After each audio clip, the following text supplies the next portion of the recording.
দরজায় কড়া নাড়ছে পবিত্র মাহে রমজান। পাকিস্তানের করাচি থেকে লাহোর সবখানের বাজারে উপচে পড়া ভিড়। কিন্তু এ ভিড় যতটা না উৎসবের, তার চেয়ে চড়া মূল্যের সঙ্গে মানুষের টিকে থাকার লড়াই।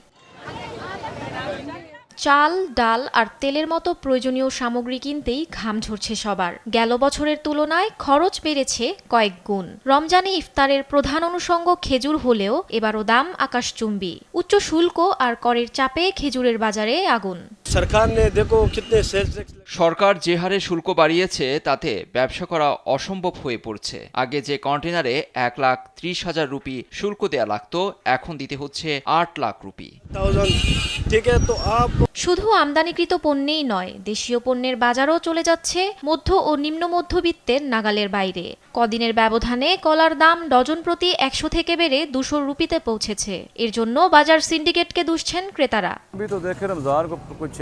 গেল রমজানে 10 কেজি করে ডাল ও আটা কিনে রেখেছিলাম, কিন্তু এবছর দাম এত বেশি যে 5 কেজির বেশি কেনা সম্ভব হচ্ছে না। বাধ্য হয়ে অল্প করে নিতে হচ্ছে। এভাবে দাম বাড়লে ইফতার করব কি দিয়ে?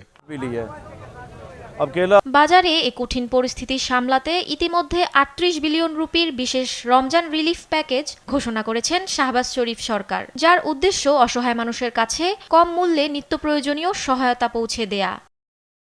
এ অস্থিরতা কাটিয়ে রমজান যেন স্বস্তিতে কাটে, এ প্রত্যাশাই এখন পাকিস্তানের মানুষের কণ্ঠে।